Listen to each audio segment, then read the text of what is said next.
Second. Okay, we have a motion by Director Schaffner, seconded by Director Donna Morris. Any discussion? All in favor? Aye. Opposed? Motion carries. And item 5, approved minutes.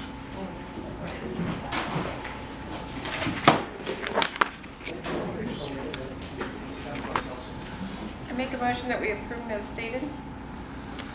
Or written, sorry. Second. I have a motion made by Director Donna Morris, seconded by Director Bill Parkman to approve the minutes. Any discussion? I'll abstain because I wasn't here. Okay, all in favor? Aye. Aye. And 1 abstention. Yep. Okay, I'd just like to say at this point, we called this meeting to order, and we took a roll call, and we adopted the agenda and approved the minutes. And if, John, if you can check with Kern County Council to make sure that we're able to do that. If not, then we can redo it at the next meeting. Okay. The reason is, it's on me. I made a blunder. I completely didn't realize that this was the 3rd Thursday of the month, and by the time I realized that, it was not within the 72-hour window, so I could not get the agenda out posted publicly to be in compliance with the Brown Act.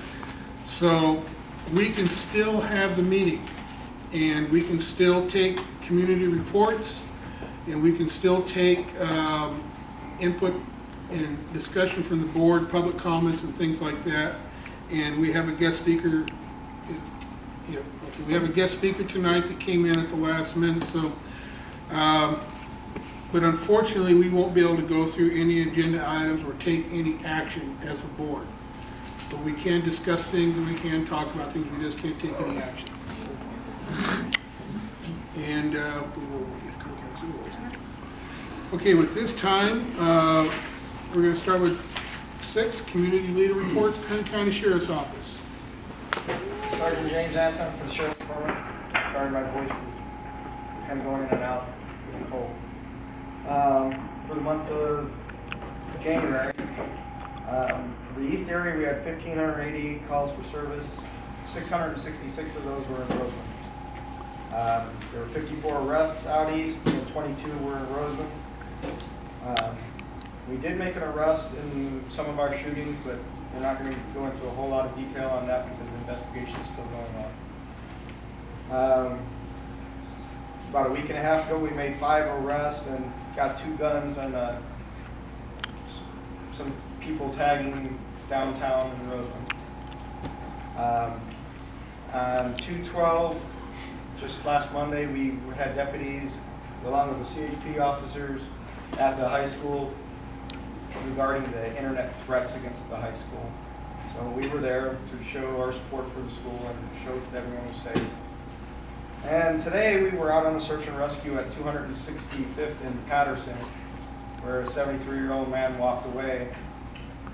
Air unit arrived, we were able to locate him, he was in good condition, and he was returned home. That's a heck of a walk. Wow.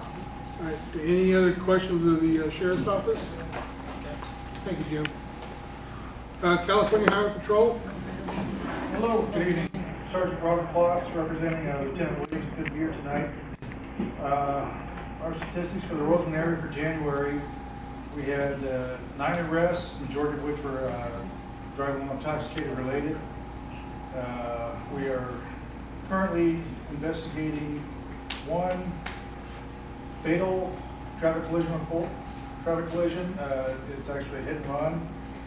We are developing leads. The investigation is still ongoing on that one. We responded to investigated 5 injury collisions, 13 property damage only collisions, and there were additional 4 property damage hit and run collisions that we responded to.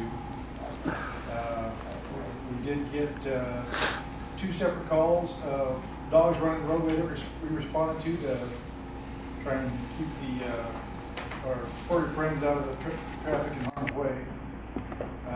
As Sergeant Anton said, we continue to coordinate with the Sheriff's Department and respond to the schools to, one, show our presence and just assist with general questions, crossings, and priority is to keep our kids safe.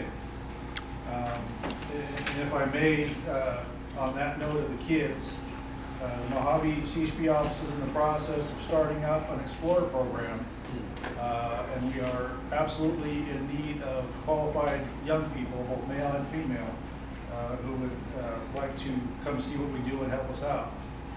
We meet twice a month on Monday evenings, so if anybody has any qualified individuals that would be interested, please give our office a call up there in Mojave, and we can get you information on how to join us. What were those dates again, I'm sorry? We meet on Mondays twice a month. Thank you.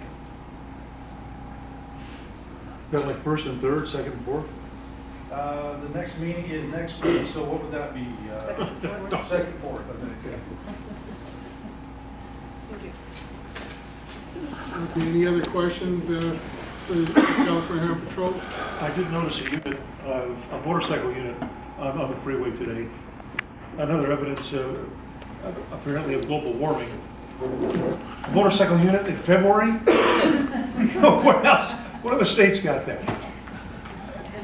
So, welcome. Thank you. Only in California. Kern County Fire Department, anybody here? I don't see anyone. Okay, Kern County Supervisors. So I have a couple of introductions to make today, but before I get into that, I just wanted to cover just a couple of issues from last meeting and the memo that Bill had sent regarding some road work. One was regards to the missing landfill signs. That's now in the hands of Caltrans. That's been ordered. I don't know precisely when they'll be installed, but they are in the works with that. Also, Caltrans, I believe, is working on that crosswalk area and the freeway that off the off-ramp. They're going to begin working on that. With regards to the crosswalk, the blinking lights, the flashing lights at Rosamond Boulevard and Eagle Way, the county is currently conducting pedestrian counts. And the first couple of counts that they did were not good, meaning they didn't see anybody crossing the crosswalk. So in order to get the funding to have this happen, they need to meet a certain threshold of pedestrians crossing this crosswalk. So they're going to continue to conduct more pedestrian counts, and we'll see what happens from there. And then they're also researching the shoulder issue on 35th Street West. They're looking into doing some grading for the land so that it's not a steep drop off from the road to the shoulder, but just a smooth transition. First, I'd like to introduce our newest representative to Supervisor Scrivener's office, Michael Clark. Hi. Welcome. Glad to be here. Thank you. Yeah, Michael will be taking over in a couple of months, so he's a really great guy, and I look forward to having him on our team, and I'm sure you all will enjoy having him here at the meetings.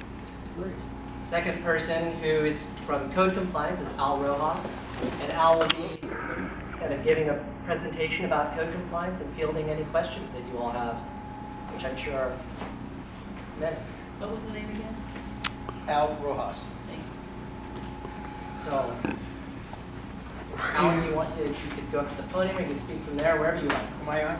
You're No, on. not yet. Oh, not yet? Oh, I'm sorry. I thought it was going to be part of our report. Okay. Sorry. I apologize. I'm jumping again. Okay, and also, I saw the Caltrans signs up on the freeway. Do we have an announcement on that one? I believe, for the off-ramp? It's the 21st. Is it the 21st? Yeah. Okay, Because great. that's what it says. They're gonna, be closing down the off-ramp on the 21st of this month, next Wednesday, for the entire day. And so they'll be making all the revisions to the off-ramp with the sweep and the changes in turning and signage to go with it. So I'm excited about that. It's been a long time coming, and it's going to be good to have the transition from the 14 freeway to Rosamond Boulevard a bit safer. And it's all done. You gonna be out there watching it? Of course. All right. Assemblyman Tom Lackey's office. Anybody here from his office today? Okay, Rosamond Community Watch. I don't didn't see them here this evening. Okay, Rosamond Community Service District. Anybody here for them? Well, I saw Mr. Lennon out here in the hall, so. He's probably being shy. We'll go through the list, and if he comes in, then we'll give him an opportunity. Rosamond Foundation, no report. Rosamond Chamber of Commerce. All right, let's see. Working on a 501c3 for the new event center, so we can be in compliance with donations and such regarding the event center and future activities. Could you talk a little louder? Stand up. No, what if I'm not in the mood? Deal with it. All right, and so did you hear what I just said? Obviously No. not? Okay, we're working on getting a 501c for the Rosamond Event Center to, as a separate entity with the chamber for donations and such for and future activities for the Rosamond Event Center.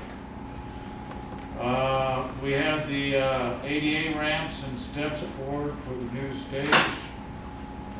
Look really nice. Now we gotta add the railings and so forth and get it approved before we do that. We're working on the electrical block wall for the back, we just signed a contract for. We also just signed a contract for the front wrought iron fence that'll be going up. And so we're making headway on that. Let's see, March 14th, 5:30 p.m. We're going to have an open house mixer for the business community. It's not open for general public, but any business members or potential business members are welcome to attend. At 6 o'clock, we'll be doing the time capsule that we're going to install. So we're trying to determine what we can put in there that will still be compliant and not degrade in 20 years. So that might be a little bit of a chore, you know? Or if it's even current technology by then. So, but we're going to put a lot of stuff in the time again. So it's going to be a small time capsule. Let's see, what else I got? That's it. That's all I got. Any questions? Good. Thank you. Okay, Rosamond Youth Football and Cheer. Good evening, everybody. Those who don't know me, my name is Mike Garrett. I'm the president of Rosamond Youth Football and Cheer. This evening, I got a couple things to go over. One, we're in our off season for preparation.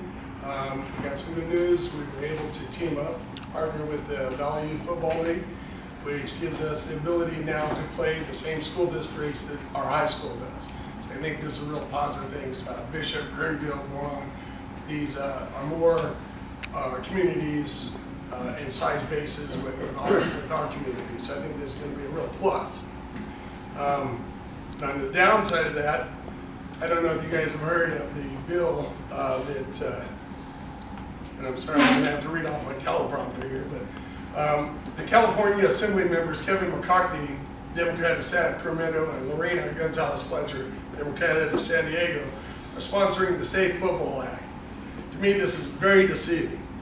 This is not an act, it's an all-out ban on youth football, ages 5 to 14. You will not be able to play until 9th grade.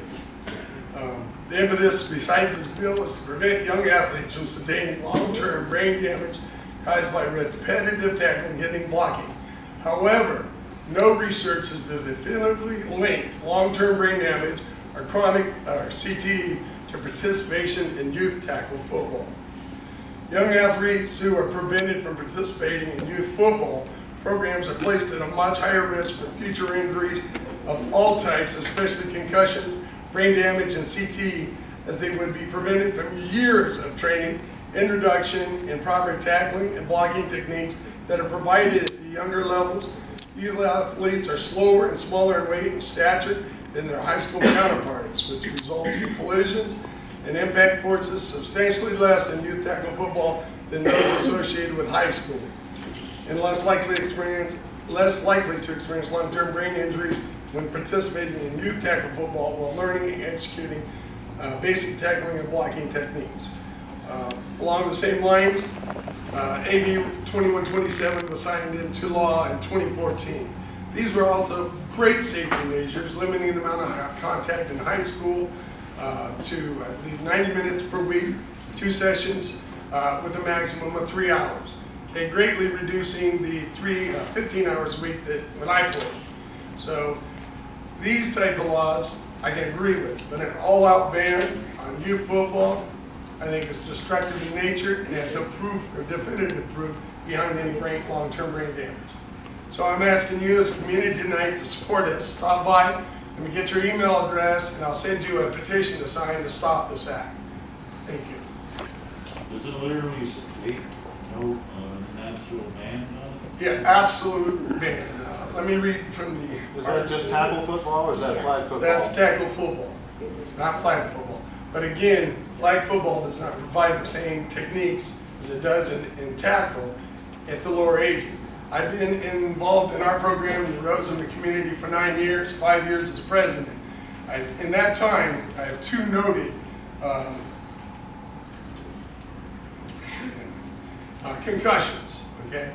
But also during that time with my presidency, I have enacted our training for our coaches that is above and beyond the requirements of the law. We team up with USA Football, which goes over the concussion, heat awareness, and first aid. It's above any of the state laws, as well as we go to the CIF concussion and heat dehydration. You know, we practice the training, and encourage the coaches to just across the board. This next weekend, we'll be attending the Glazier Clinics, where they'll also be holding those trainings down in Los Angeles. We encourage our coaches. As a matter of fact, we pay for our coaches to go. And it's sponsored by USA Football and a couple of the other large organizations, which are like Pop Warner Football, these type of things. An all-out ban, I don't agree with. I don't see any links to it.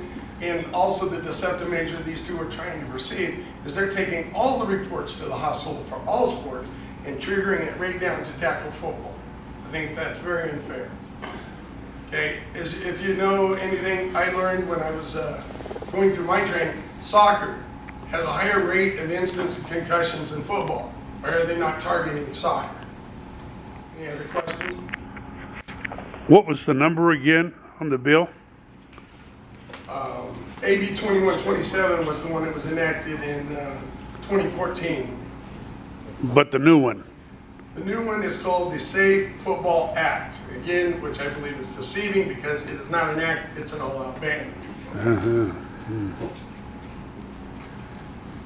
Right, thank you. Southern Kern Unified School District. Anybody here from there?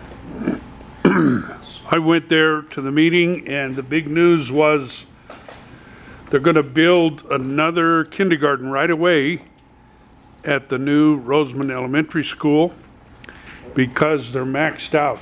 They're full. They have 1,000 kids and more trying to get in. So they got a kindergarten building exactly like the one they just built, the little one, where the administration of the district used to be. They got it for half price because the contractor has all of his stuff here, and so we're happy about that. Great. Sounds good. Antelope Valley Citizens for Responsible Use of Water. Your turn, sir. I'm Randy Scott. Excuse me. As probably most of you realize by now, we haven't had near the rainfall that we have had last year. Last year being a record year, but this year it's considerably lower than normal. As an example, as of February 1st, the snowpack was 14% of the historical average. However, most of the reservoirs are still fairly full.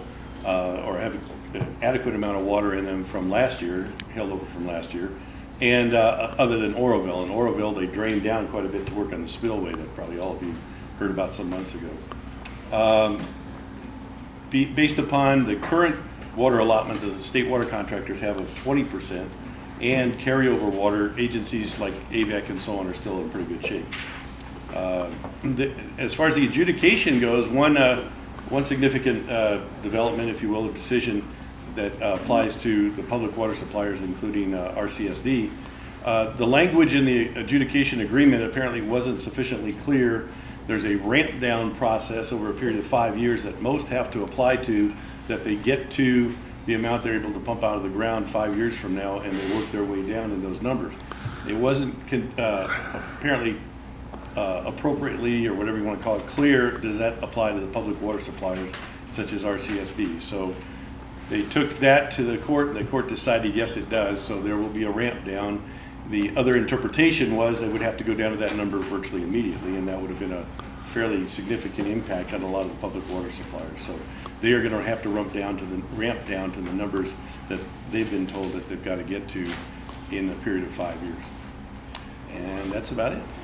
And just to add on to what Randy was saying, is that in regards to the adjudication, I was involved in the adjudication from the very beginning until I was fortunate enough to sign the agreement in 2014.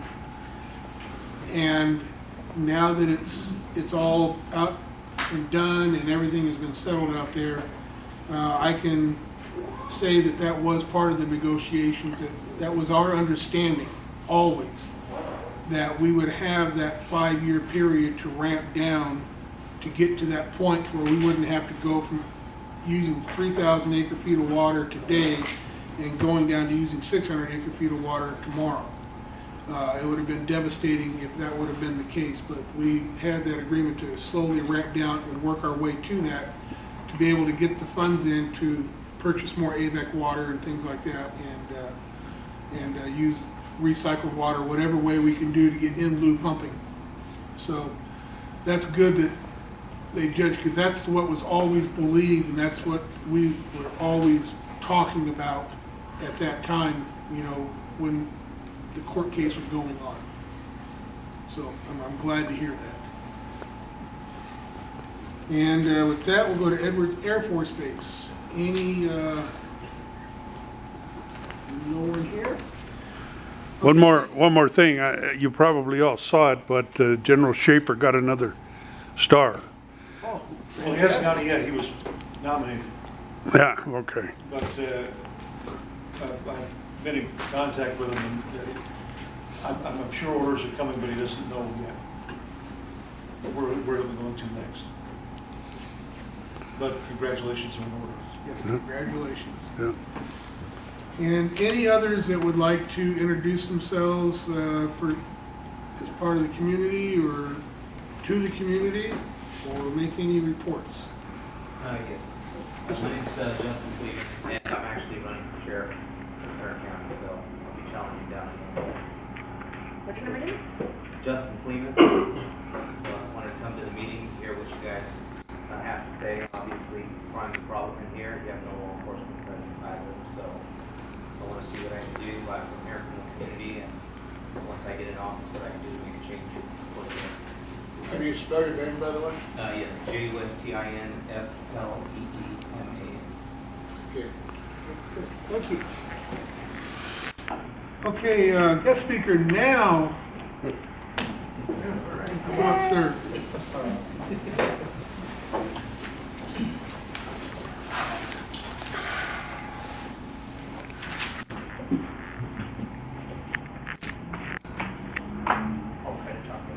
Good evening. Good evening. Thank you all for coming out tonight. It's very important when you have a community that participates in local government. This is where ideas get wheels and take off and basically make a better community. So thank you all for being out here today. My name is Al Rojas. I'm the code compliance supervisor with the county. For about 5 years, I was the code compliance officer out in this area. which included obviously Mojave, Lukewarm, and West Rosamond, and parts of Bakersfield. So I am very familiar with this area, the kinds of problems that the community has seen, the kinds of issues that we've worked to solve. And I've kept a close eye on what's happened out here and what's going on, the different issues. And in effect, we continue to work through some of the issues that are that are occurring in the community to make a better place for everybody. The Code Compliance Department for the county is set up as a complaint-only department. And there are several reasons for that. One, we have very limited staffing. There is one code compliance officer for each supervisorial district. So a total of 5 that cover the entire county of Kern. So we in effect rely on the community, your eyes, to report issues. Now, we're not the only eyes that are out there as far as from the government side, because we do have other agencies that are really good about reporting problems, whether it's the sheriff's office or animal control, social workers, child protective services, adult protective services. We have many eyes out there that often will report issues when something doesn't seem right, or if they have concerns about a particular visit that they took to a particular property, they may report something to us, to which we would look into to see if it's something that would fall under our jurisdiction as far as enforcing a local code or a zoning ordinance, etc. We rely on reports from the public to actually investigate properties, cases that may be in violation. We do have a complaint line where complaints can be lodged. We do not accept anonymous complaints. I have to have a reporting party for any case that is open. And the reason for that is, since our program is set up as a complaint-only department, in order for me to show that everybody's treated equally, meaning we're not going around patrolling and picking on people, I have to show that we did receive a complaint and it was from a legitimate reporting party. Now, once we receive a complaint, typically a letter is sent to the offending party, meaning the property that's being reported, and it explains to them that we've received a complaint and that we will be looking into the validity of the complaint. It gives them 14 days, in effect, to come into compliance or to dispute the allegations that are being accused against the property. After the 14 days, the inspector will go out and look at it and verify whether or not the complaint is true. And if found to be true, then they will send them an actual order, ordering them to come into compliance within 30 days, explaining what the rules are, explaining what the violation is, and giving them direction as to how to come into compliance. A lot of times, with just a courtesy letter, dropping a note to a neighbor, it will wake them up, and they'll realize, or maybe they weren't aware of a rule, but in the end, they get steered towards self-compliance, which is our goal, bringing a problem up to the attention of a property owner and having them resolve it. So when a neighbor or a property owner resolves it on their own, it's win-win for everybody. But there are a lot of times where that doesn't happen, and that's where our cases get a little more involved, a little more sophisticated. Sometimes it requires, the support of other departments, such as the sheriff's office or even fire department, but it really depends on what the situation is. When we do get into the more extensive tools that we have, we're talking about writing citations. Typically when people don't comply, they will get a citation for $250. If they still don't comply after 30 days, they'll get another one for $500. And if they still don't comply, they'll get another one for $1,000. Sometimes that's enough leverage to compel somebody to bring their property into compliance. Other times it is not, and we have to use our tools which allow us to do forced abatements, which in effect, we would hire a contractor that's on retention from the county, and we would go in and forcibly abate a violation. Now, there are many things that we enforce in code compliance, things related to the housing code. You know, a lot of tenant and landlord disputes involving habitability of a dwelling, you know, habitability of an apartment or a house, etc. We have enforcement action on dangerous buildings, on zoning issues, on trash, junk, debris.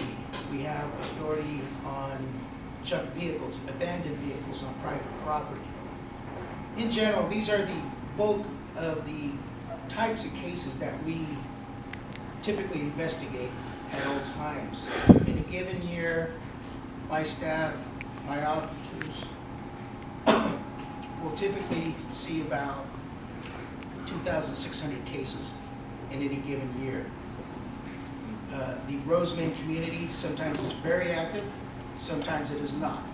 I would characterize it right now as probably a little warm as opposed to hot. In the past, we've had more cases here. Excuse me. I would say we're at about the case range of about 30 for Rosamond right now, which is midstream. There are some communities that have a lot of cases, and we work closely with community groups, groups like this group that's speaking here today, where they take an active role in reporting problems. And typically, again, we will investigate any complaint received as long as we have a reporting party and as long as it's something that falls under our jurisdiction. I know in this particular area, we've also been involved with dispensaries. And I want to make it very clear that we only have a limited role with the dispensaries that are located in this community. Our responsibility just lies in identifying that they exist, identifying that they are operating as a dispensary, and then reporting that information to council.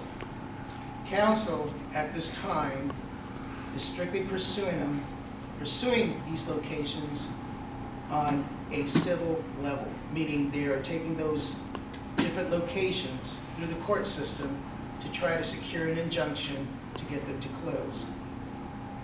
We have tried a couple of operations to see if we can get more traction, and those involve the district attorney's office. It also involved the sheriff, the fire department, weights and measures, environmental health, fire department, and the building department, where we all gathered information in regards to these locations. We rated a couple of them and gathered information as to violations that were occurring within each department.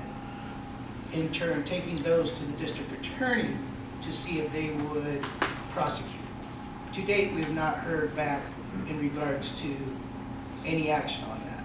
But we did complete what we were asked to do, and we will continue to complete what we are asked to do, which is verify the locations and turn them over to council. So as a community, I would encourage you, yes, if you are aware of a new location, if suddenly another one springs up, let's be ahead of the ballgame. Report it to our department. That way, we will gather the information, document the location, document their activities, forward it to council, and if council at some point decides to take a different tack, we would be ready to move on it, as opposed to waiting to gather that information. In effect, the strongest message I can give you is you are the protectors of your community, and when things don't seem right, if it seems like if it's a code issue, by all means, please report it. And I have a couple of flyers, one that shows basically some the types of violations that we handle within our department, and then another flyer which is a complaint form. On this flyer right here, there's a phone number that has our hotline, and it's the easiest way to file a complaint because somebody always mans it or somebody always picks up the messages on a daily basis, on an hourly basis, and somebody will get back to you or we'll start processing your complaint. I'll leave these forms with the group. That way you can become a little familiar with the types of things that we do and how to file a complaint. And with that, I'll open it up to questions. I have a question. Do you guys strictly rely on citizens to report code violations, or are county employees allowed as well to file reports? As I mentioned when I first started my presentation, we are not the only eyes in the county, my 5 investigators. We do receive reports from sheriff deputies, from firemen, from environmental health specialists, from animal control officers. We do have other eyes out there, and they know when something's not right that may pertain to code, and they will make a referral to our department. So for example, like illegal dumping, things like that can be reported. Illegal dumping can be reported to our department. I would advise, not to touch it, just to report it, because we would have to have a site that's been undisturbed to go through it and find evidence of who the dumper is. If it's something that you see that's taking place in front of you, meaning you've identified a vehicle that has stopped and is dumping trash, that would be a sheriff issue that would need to be called in, to the sheriff at that moment. We basically handle the stuff that's been left in a pile, and we try to identify anybody that may be associated with it and try to track down those individuals.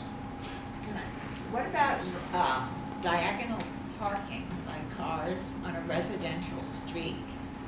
Because you'll go around a corner, as I'm especially thinking of Orange because it's a wide street, but you're not expecting the rear end of cars sticking out into the street when you come around corners. It's very dangerous. And we have people doing it all the time because they're going to be commercial road now. But we're residential, and it's never been done before until this started on Diamond. The thing to remember about code compliance is code compliance will handle violations on private property, perceived violations on a road right of way or easement. The sheriff department, highway patrol, they're the ones that would have jurisdiction over that. We primarily do enforcement action on private property. And you folks here are in a great place as far as the community itself. You have a supervisor that's very supportive of all of our activities, always, wanting to know what we're doing out here, what we're doing for this community, making sure that complaints are being addressed. If something is brought to their attention, they're quick to bring it to our attention. Same thing with the sheriff's department. Sergeant Anton is very supportive. If we need backup assistance, his group, his guys are always there for us. And I think that that's the key to making any particular community great as far as being able to solve issues and problems. So you're in a pretty good place. Now, it might help to read a few of the examples. Sure. To give an idea of the kind of approach you're talking about. Okay, let me run quickly through some of these examples. Open and unsecured structures. During the housing boom, there were a lot of properties that suddenly were abandoned. And the issue with that is that suddenly, windows start to break, weeds start to accumulate, trash gets dumped on some of these.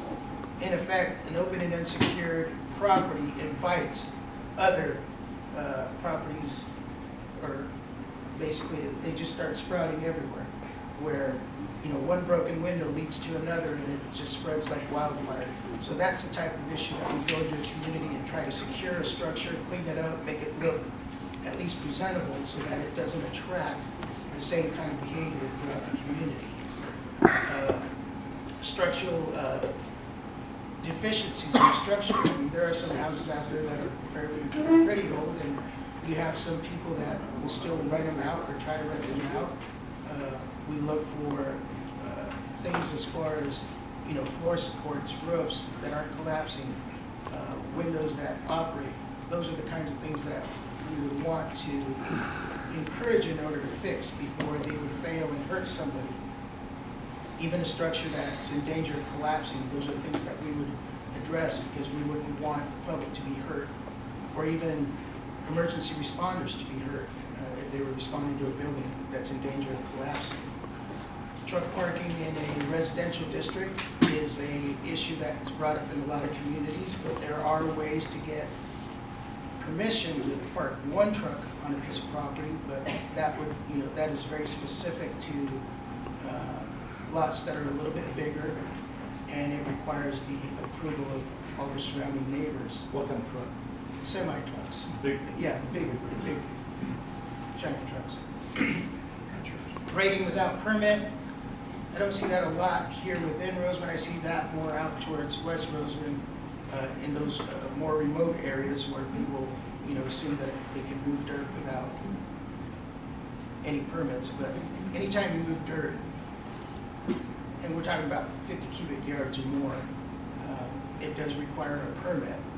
And a lot of people get themselves in trouble because they'll start building berms and mounds and not realize that it requires a building permit so that they can ensure that it's not going to be something that either impedes the floodways or collapses or creates a danger to the public. Occupied RV is another big one, especially out here in these communities. It is against the law to live in an RV outside of an RV park or mobile home in the county of Kern. And that's one that we get all the time. Abandoned and inoperable vehicles, I mean, we see those everywhere throughout the county. People just collect cars, and after a while they become a problem. Those are things that we can encourage an owner to address. Business in a residential area, you have a lot of folks that will set up a business in a quiet residential street that becomes disruptive. Those are things that we can look into. Construction without permits. It's not uncommon for people to build things and not realize that they need a permit. And typically, if you call our office and check, we can give you the information as far as what we know about any permits being issued for any type of construction. A lot of times we'll get a call and they find out, yes, there is a permit, and that eases their mind. A lot of times they find out, nope, they don't have a permit, and they proceed with filing a complaint.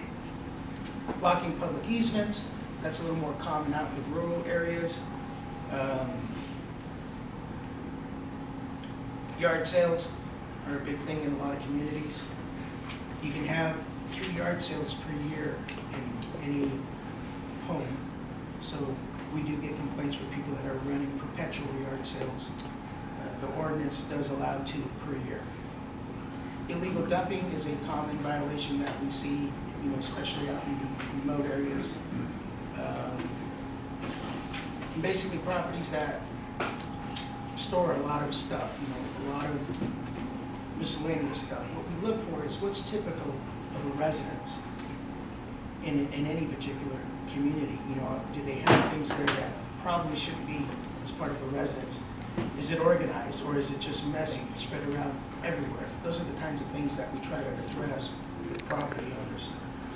Overgrown vegetation, surfacing sewage, stagnant water in pools. Those are the common violations that we address throughout the county. Yes, sir. You mentioned earlier about going through an illegal dump site looking for evidence or proof of who may have done that.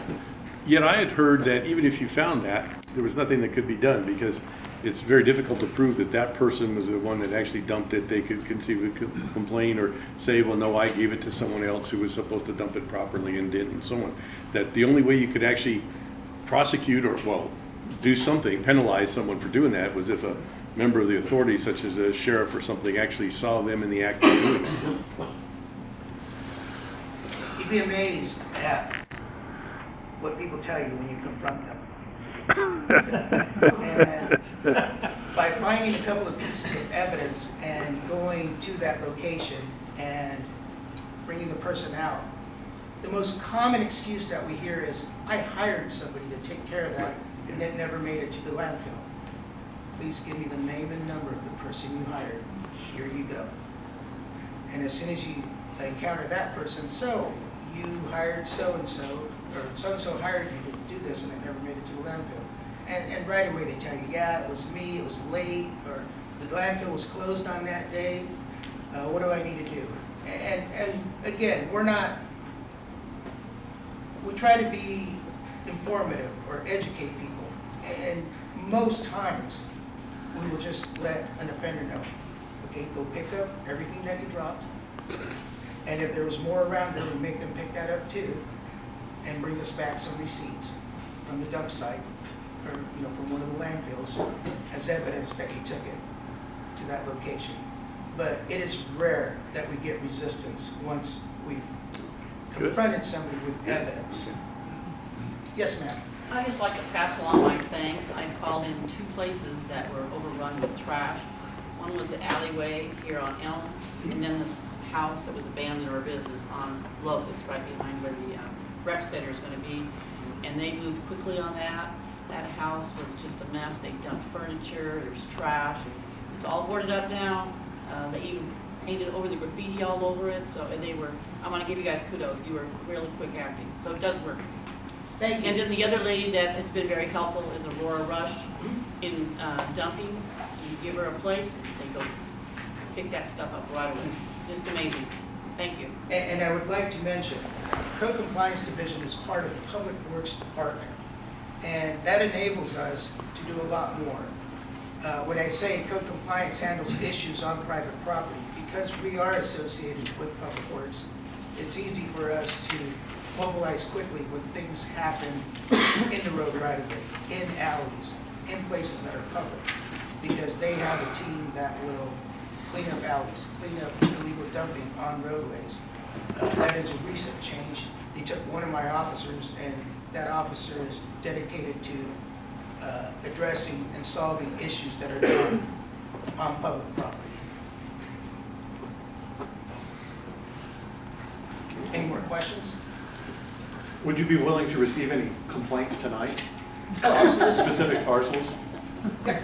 I don't know if it's been reported, but the old Texaco station on the corner of Rosamond Boulevard and Cerro Highway is a disaster. I know it's in the process of some sort of hazardous waste mitigation, but it's covered That is completely. correct. We're very familiar with that site. And unfortunately, they are working with environmental health as part of a remediation project. And what happens is, like, even for any typical case where there's a permit that's issued, the jurisdiction and authority is the issuing agency. So in this particular case, let's say environmental health is the one they're working with, it would be up to the environmental health officers to keep that site in control. And it's certainly not, if you drive past it on the way out of town. And also, the lot adjacent to it, there's a large piece of property between the train tracks and the housing area right there, and it has some nice big signs that say no trespassing, and cites the county ordinance. Well, there's been at least a living room set and a bedroom set sitting out there for at least 2 months now, and I don't know if that's not been reported. I did report that, and I am surprised it's not moved. It's not on the road. So it's still there. There's a couch set. So I will make sure that it gets addressed. I did send that to Aurora. And I say that because I'm familiar with that lot, because we had received maybe about 6 months ago a complaint for sales, people setting up on the weekend and selling stuff. And you know, people giving away the free cell phone, tents, keep popping up on there. Things of that nature is what we were addressing with the owner. This is the first time I hear of the couch. But but those I'll make sure couches are it's still addressed. there, and I called it in. Okay, I will address them. Any more questions? Thank you very much for your time. I'm going to leave these with your chairman. Thank you. Thank you. It will be up here for anybody that wants to get them. Okay, item 8, community announcements. Bonafide representatives of community service organizations and clubs are invited to announce upcoming events open to the public. Please limit presentations to no more than 3 minutes. Are there any community announcements? Yes, ma'am. The Rosamond High School, one of the classrooms up there is starting a project called Rosamond Project, and they're trying to do the history of Rosamond. So if anybody who has some old documents or pictures, please contact Justin Armstrong at the high school. He's a teacher up there, and him and his students are going to present filming and photos and all those kinds of things of Rosamond from 1870 on up to today. And they want to do this, have all this stuff done really quickly because they want to do a presentation in May at the high school. So if any of you have any pristine pictures or memorabilia about Rosamond, please contact him at the high school, Justin Armstrong, and let him know what you have so they can come film it or take pictures, any of those things. Okay. And there's 2 fundraisers going on right now at Tropical Middle School. And for the girls soccer team, they are out in, our girls are in the playoffs, so they're trying to do some fundraisers at the next game. So if you go to Rosamond Residence or the Rosamond School page, you'll see both of those on Facebook. So that's what I've got. Thank you. Thanks. Okay, now, item 9, public comment period. Any member of the public may address the council regarding any matter of concern to Rosamond residents.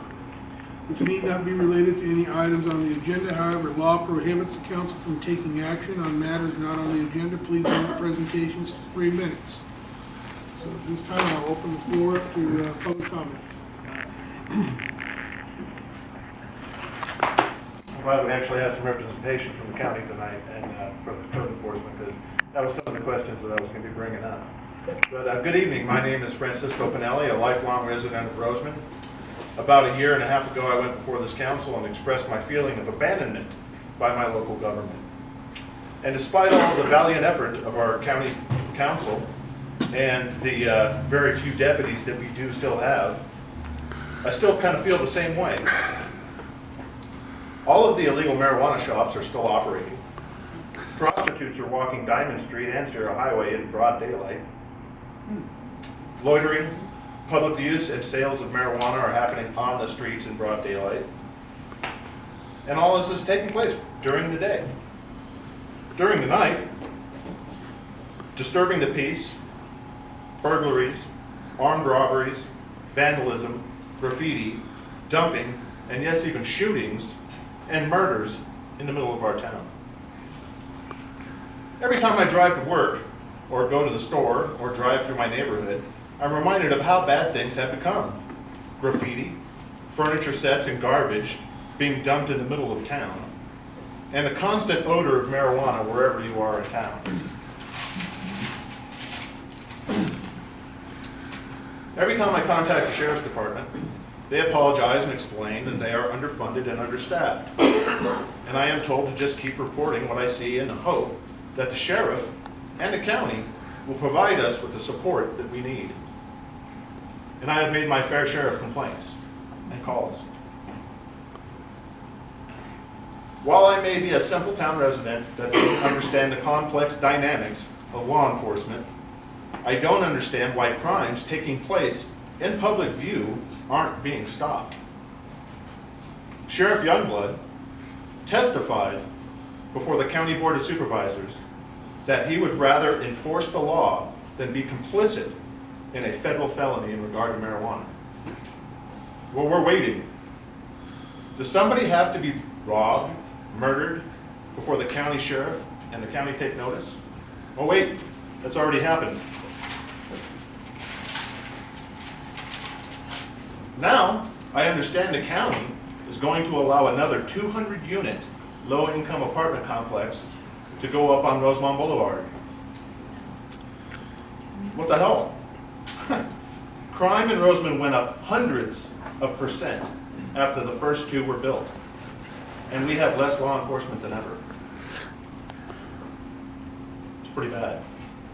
Now RCSD wants to raise our property tax, $119 a year with a 3% increase whenever they feel like it or feel necessary for inflation, to build new public parks and facilities to improve our town, which I'm not totally against. But if we don't get any support from the county for law enforcement, it would be a huge waste of money, just like the beautification of Diamond Street. Just another hangout for dopers, prostitutes, and thugs. I gotta say, I have never been so ashamed to say I live in Rosamond. And it's no denigration to our local law enforcement because they're putting up a valiant effort, but they're not receiving the support from the sheriff and the county to do the job that they need to do. Something needs to be done. I don't know who else to complain to except maybe the County Board of Supervisors, so it's my message to you. Something, please.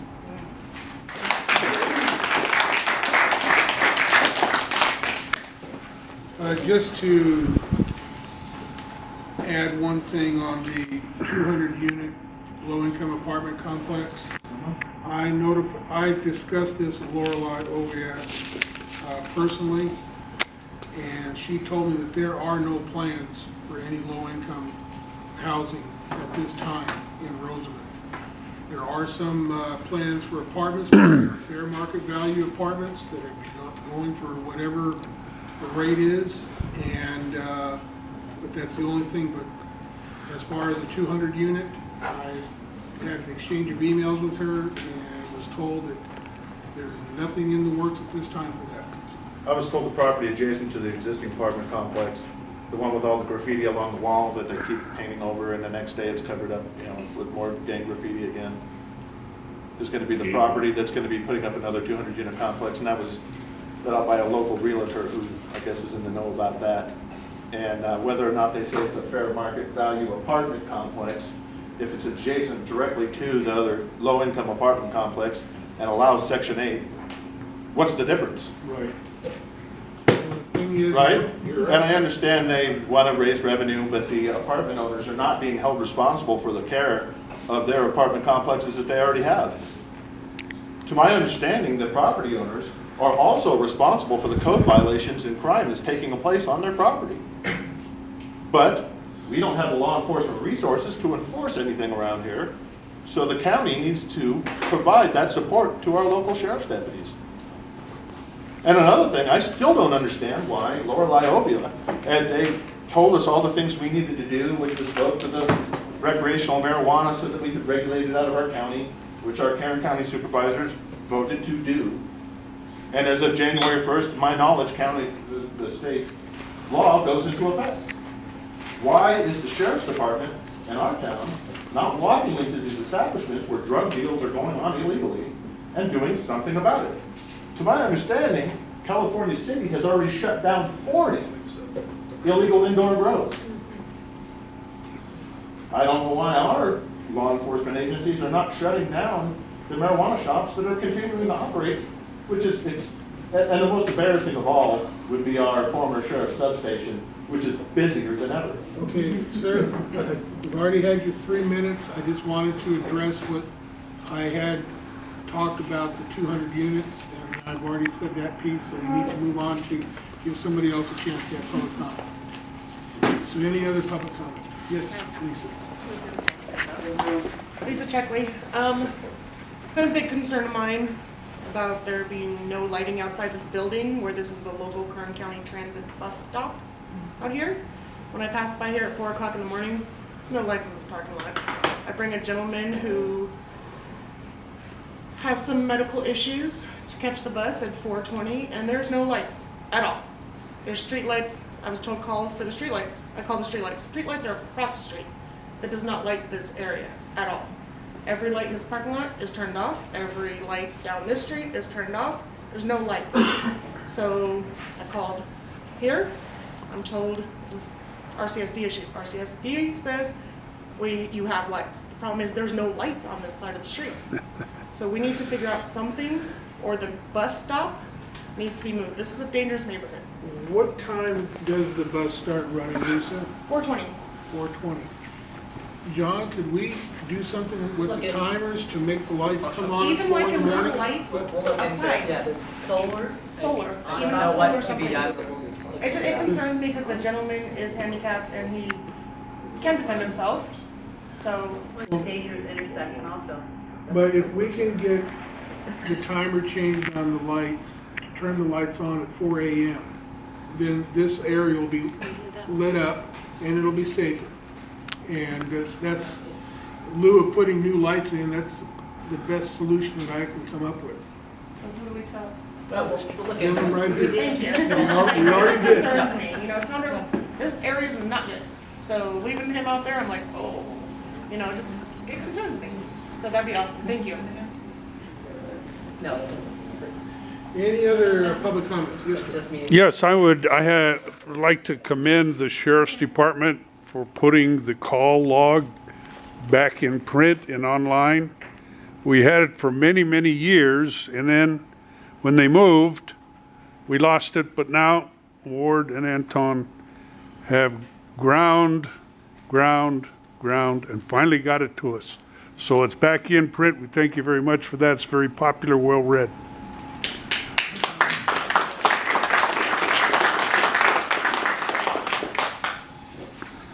Anyone else for public comments? Okay, at this point, because we are not an agendized meeting, we will have to skip through the rest of the agenda and move on to new business to see if there's any new business items we want to have added for the next agenda.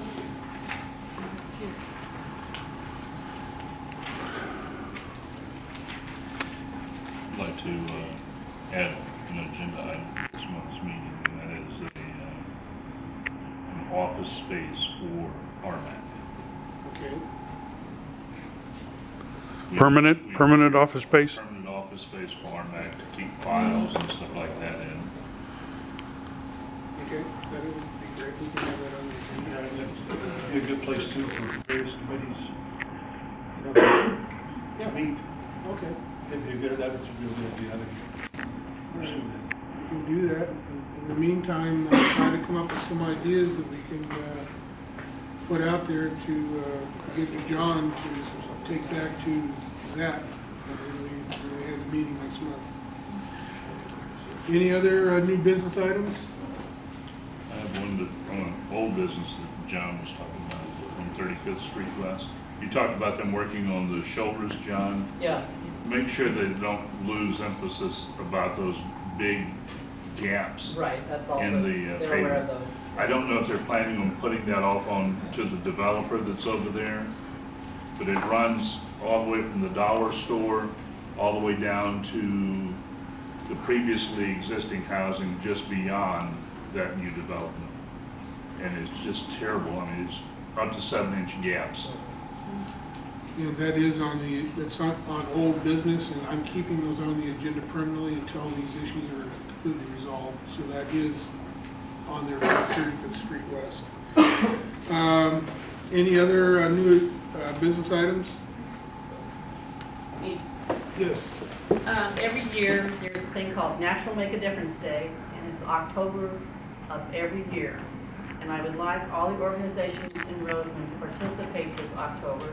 I'm announcing it early, so I'd like you, all these folks that are on this list, have a project they want to do in Rosamond. It's to clean up our community. It could be as simple as cleaning gutters in your neighborhood, painting a house that's an eyesore in your area, helping elderly people clean up their yards. It could be a number of things. There is something that every organization in this community can do. And I want to get you guys thinking about what it is. So when we go into October, we have a plan, and I would like to spearhead it, but I need a 501c, which I'm glad the chamber is doing that, because there's a possibility when we submit all that we've done in our community that we could get some money for what we've done for our community and spread it among all. Now that's not the driver. I would just like to see us do something miraculous in our community, and all these groups get together and do it. I do something every year, and I send my stuff in to Points of Life, just to report what I've done, but we can all get on board. So be thinking October 2018. I'm going to keep digging you guys on that, so be ready. Okay? Thank you. Okay, item 14, director's comment. We'll start with Dennis.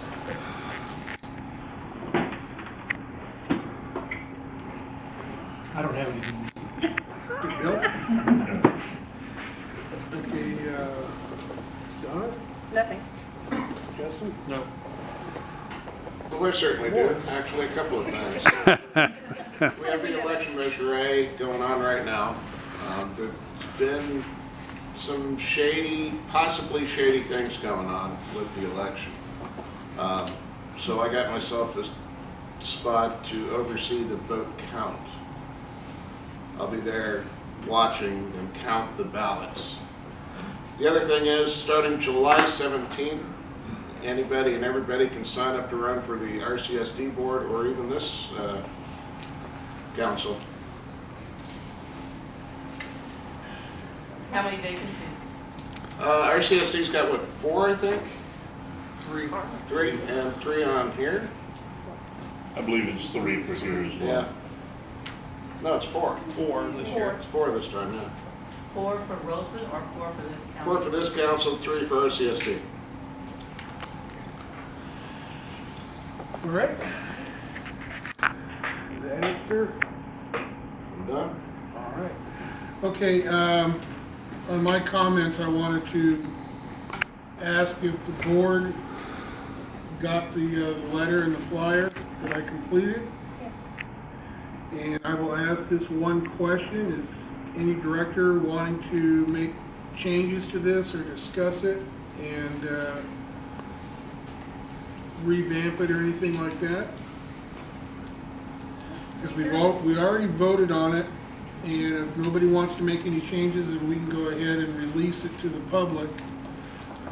And I will read, this is the flyer that's going to be going out to all the businesses, and I'll email this to all email recipients so you have it as well. And what it is, you are invited to the first annual the Rosamond Community Santa Comes to Town event. Please join us as all the community businesses, churches, and organizations come together along with Santa to make sure every child in Rosamond gets a gift from Santa. Also, Santa will be bringing lots of goodies and hot chocolate for everyone to enjoy. Where? Hummel Hall. When? December 20th, 2018. Time 6 p.m. to 9 p.m. And this is a letter that's going to be going out to every business, organization, and church, and anybody in the community that wants to be involved in this. To all Rosamond businesses, churches, organizations, and interested parties. From the Rosamond Municipal Advisory Council. Rhea, the first annual Rosamond Christmas toy giveaway. The purpose of this letter is to propose a meeting with all the businesses, churches, organizations, and any interested parties to organize an annual toy giveaway every December to every child in Rosamond. I would like to meet on March 14th, 2018 at Hummel Hall at 7 p.m. While I want to acknowledge that the businesses, churches, and organizations are already doing great work to help those in need in our community, and this new effort is in no way meant to diminish the fine work you are already doing. This event is to get the children who fall through the cracks and because of their individual circumstances are not fortunate enough to benefit from your great generosity.